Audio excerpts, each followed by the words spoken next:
चलिए समझते हैं इजी वे में टैरिफ क्या होता है। तो खासकर न्यूज़ वगैरह में ये काफ़ी ज़्यादा ये चर्चा का विषय बना हुआ है कि यूएसए में डोनाल्ड ट्रंप ने इंडिया पे इतना परसेंट टैरिफ लगा दिया या किसी और कंट्री पे इतने परसेंटेज का टैरिफ लगा दिया। तो टैरिफ होता क्या है उसको एक एग्जांपल की हेल्प से इजी वे में समझ लेता है।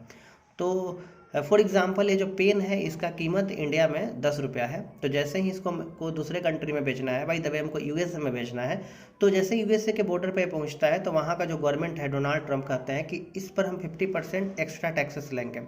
ठीक है, इंपोर्ट ड्यूटी जिसको बोलते हैं, आयात शुल्क, यानी इस पर 50% और इन्होंने दाम को बढ़ा दिया। तो पहले 10 रुपये का पेन था तो 50% एक्स्ट्रा बढ़ा, यानी 5 रुपया और बढ़ गया, तो एक 15 रुपये का पेन यूएसए में बिकने लगेगा।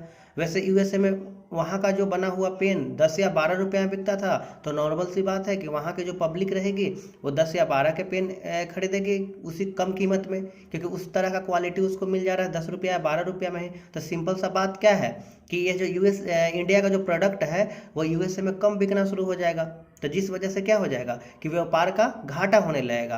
तो कोई कंट्री अगर किसी पर टैरिफ लगा देता है एक्स्ट्रा, तो उससे क्या होता है कि दूसरे कंट्री का सामान जो होता है उस कंट्री में काफ़ी ज़्यादा एक्सपेंसिव पड़ता है, जो कि वहाँ के लोग ज़्यादातर वो परचेज नहीं करते हैं और उस चीज़ों को ज़्यादा परचेज करते हैं जो कि उनको कम प्राइस में मिल रहा है, यानी जिस पर टैरिफ कम लगा होगा या तो वहाँ के लोकल चीज़ें बिकती होगी ज़्यादातर, क्योंकि वहाँ के अगर कोई प्रोडक्ट बन रहा है तो उस पर तो सिंपल सा बात है कि दूसरे कंट्री का थोड़े ना है कि उस पर वो टैरिफ लगाएंगे। ठीक है, आई होप आपको टैरिफ समझ में आ गया होगा कि टैरिफ होता क्या है।